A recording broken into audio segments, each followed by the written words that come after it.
Donc on est quoi? À peu près le 20 avril 2023. Donc j'avais fait une petite vidéo en début d'année en disant que ça allait être une année sombre. J'avais dit aux forces du mal, entre guillemets, d'en profiter, de jouir de leur... parce que c'était leur année en fait. Et les mecs, littéralement, ils y vont en fait. Euh, c'est tout à fait étonnant. Alors, ces gens-là, en fait, ces gens qui détiennent un certain pouvoir financier, économique, industriel, les mecs qui se prennent pour les maîtres du monde, ce sont des gens intelligents et opportunistes. Et là, ils voient que ça va chauffer pour eux. Donc ils profitent des opportunités et des occasions euh,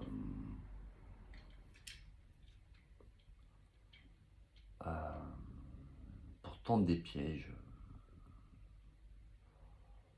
au peuple, les tester, tendre des pièges évidemment au roi universel. Tout ça est très intéressant. Tout ça est extrêmement intéressant.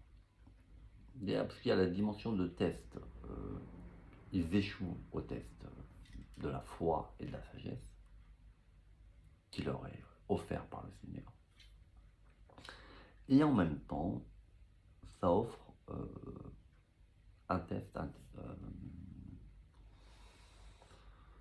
une épreuve au peuple et qui leur permet de montrer leur capacité de réaction, de sagesse, d'empathie, d'amour, de courage. Ce qu'on voit actuellement en France.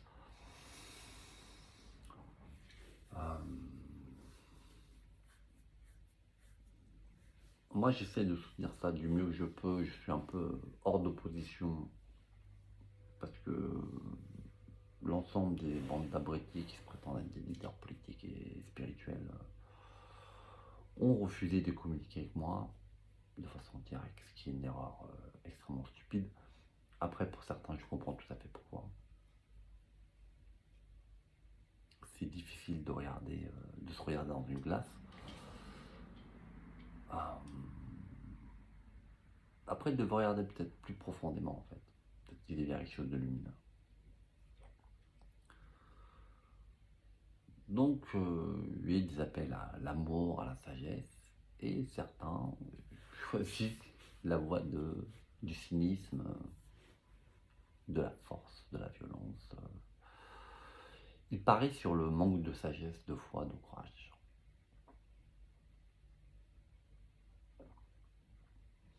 Évidemment, étant donné les circonstances, c'est extrêmement bête, mais le calcul est simple, c'est soit on fait quelque chose, un peu comme le clergé tibétain. On sait qu'on va probablement tomber, donc soit on fait quelque chose,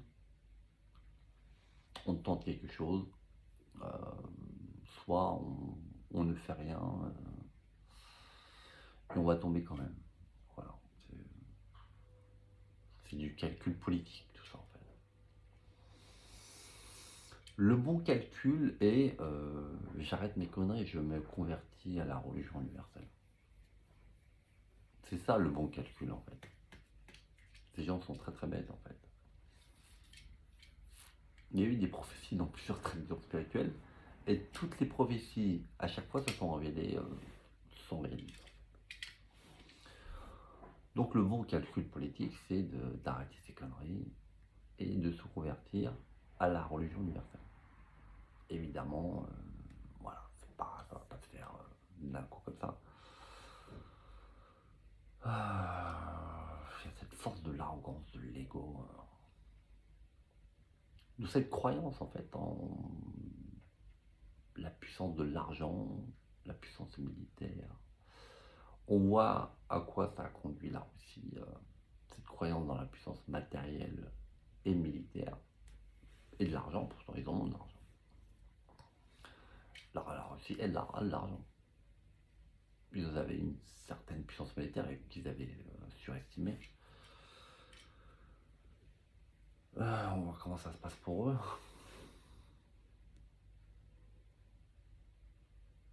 En plus, le Seigneur leur a offert un immense leader. Bon, voilà, ça s'est pas fait, on ne sait pas pourquoi, mais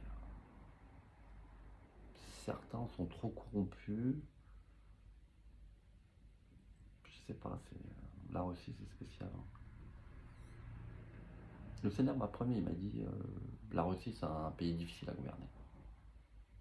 Je vous le jure, c'est le Seigneur qui m'a dit.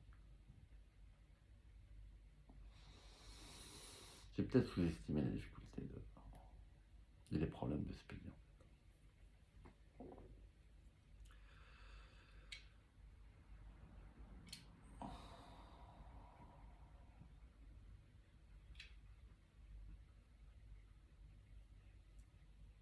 Là, c'est un long combat. Ça va être long, hein, c'est vraiment long. C'est long et puis c'est pas long en fait. C'est juste 2 années pénibles. On a passé on a un autre à passer. Il n'y a aucune raison pour que les choses dégénèrent et pourtant les choses vont continuer à dégénérer. À cause de quoi? À cause du manque de sagesse, de foi, de courage. De quelques-uns, voilà. Moi je vais essayer de travailler plutôt sur les peuples, leur insuffler d'énergie. Et je vais continuer à ouvrir ma gueule en fait.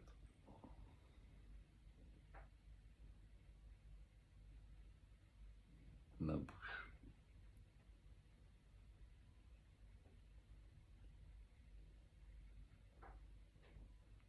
Et à proclamer la vérité en fait. Ces gens-là, ils ont un problème avec la vérité et la réalité en fait. L'ego, c'est comme un espèce de cocon. C'est une bulle de protection.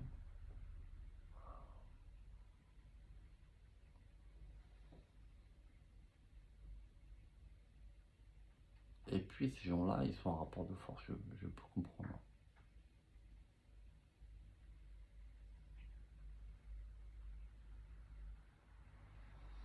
Mais le monde auquel ils n'ont pas accès, c'est un monde tellement extraordinaire.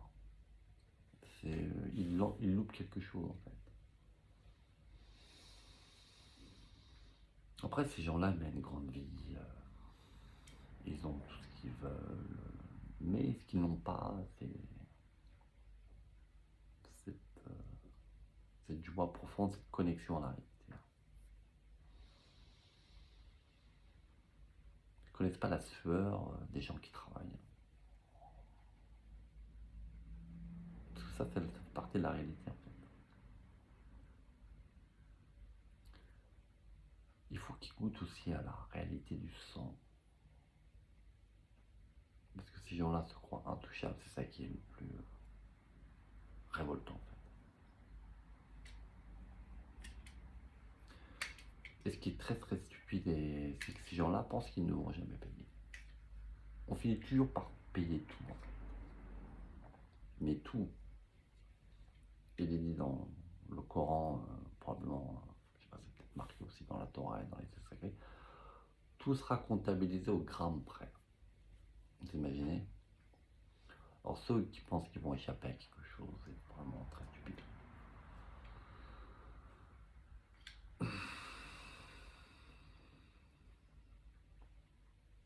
Après le Seigneur, à son plan.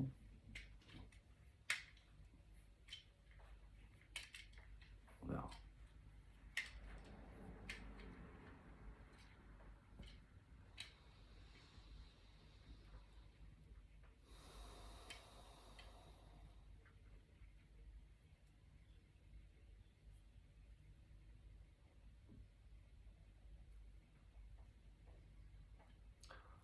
Voilà ce que je voulais dire en fait, en principal. C'est un message mi-politique, mi-spirituel. c'est le lien entre les trois frères et sœurs qui n'arrêtent pas de se battre, là. Les juifs, les chrétiens, les musulmans. Les frères et les sœurs se battent beaucoup, en fait, même dans la vie, dans les familles, on voit ça. Le souhait du Seigneur, c'est que ces trois frères et sœurs, les juifs, les chrétiens et les musulmans, vivent en harmonie et en toute fraternité.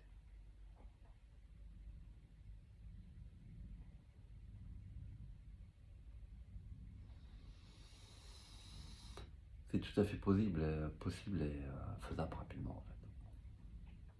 Les juifs sont la loi, le souffle et la prière de Dieu.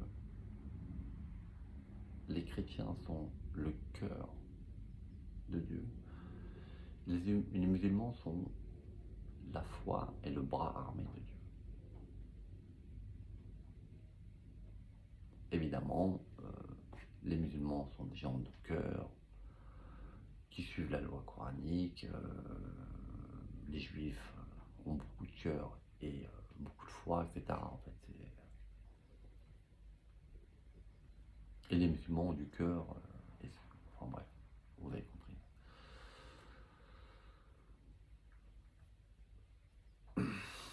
Le mix idéal, c'est ça en fait, suivre la loi, étant en harmonie avec les lois qui ont été énoncées dans les textes sacrés, avoir beaucoup de cœur et se battre.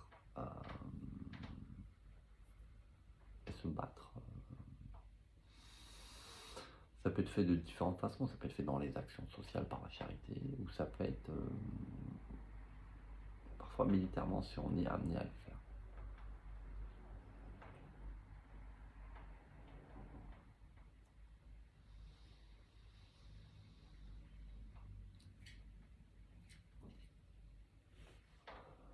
Ce dont je voulais parler aussi, c'est la question d'Armageddon. Voilà, cette guerre finale entre les forces du bien et du mal, et c'est Dieu qui donne la victoire aux forces du bien.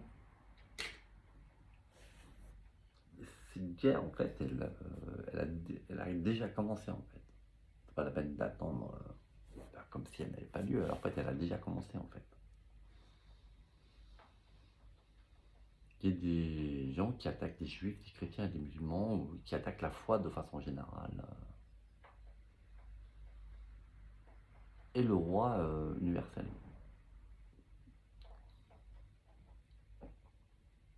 C'est une guerre qui a déjà commencé, en fait.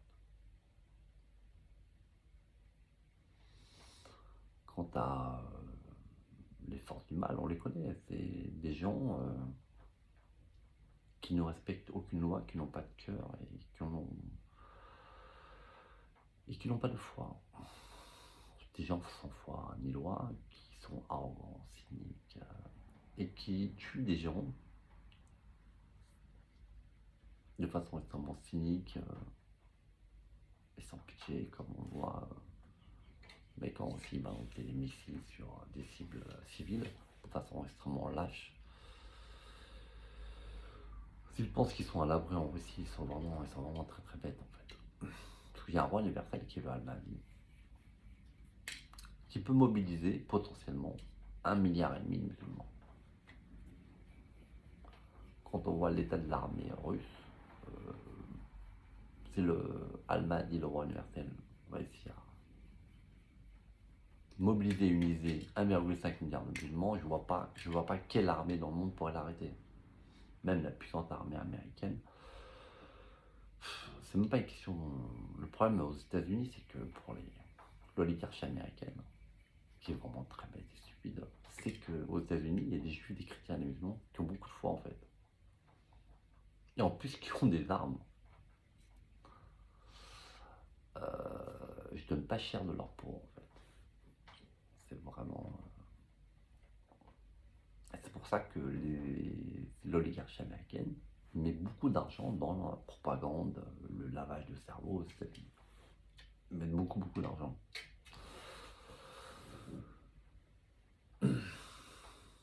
Après, si on a le contrôle des médias,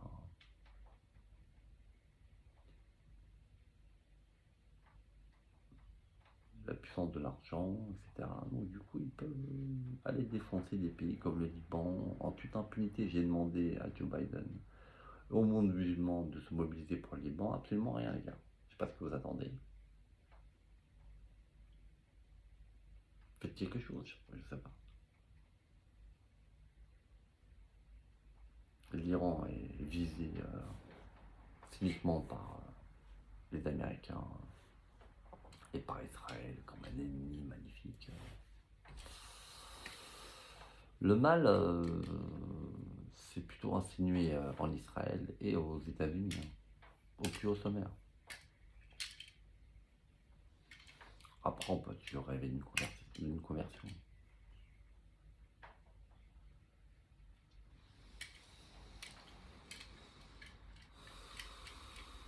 Après, l'Armageddon aussi, c'est un combat spirituel intérieur. Il faut que tout le monde en soit conscient, c'est-à-dire que vous ne pouvez pas faire l'économie du combat intérieur, en fait. Ça ne marchera pas. C'est pour ça que je fais ces petites vidéos, en fait.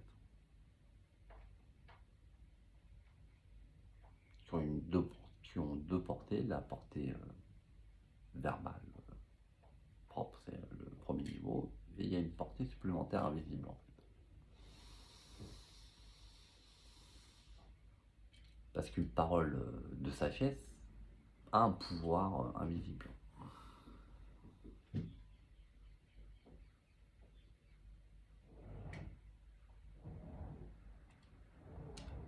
C'est deux pouvoirs invisibles qui se combattent.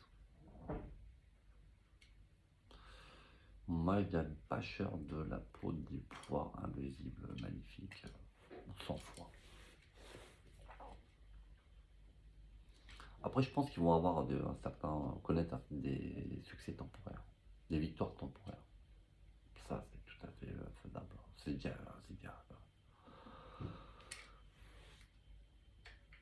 a déjà eu lieu dans le passé. Et là, à cause des défaillances de certains, ça leur donne un terrain propice à ça.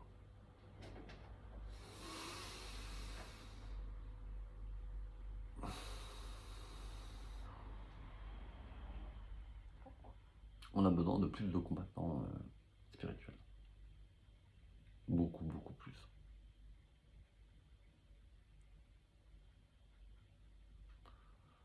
Commencer à lever cette armée, en fait.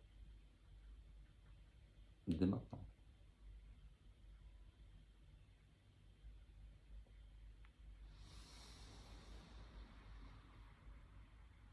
Je fais le vœu que cette noble armée se lève rapidement pour le bien de l'humanité. Amen.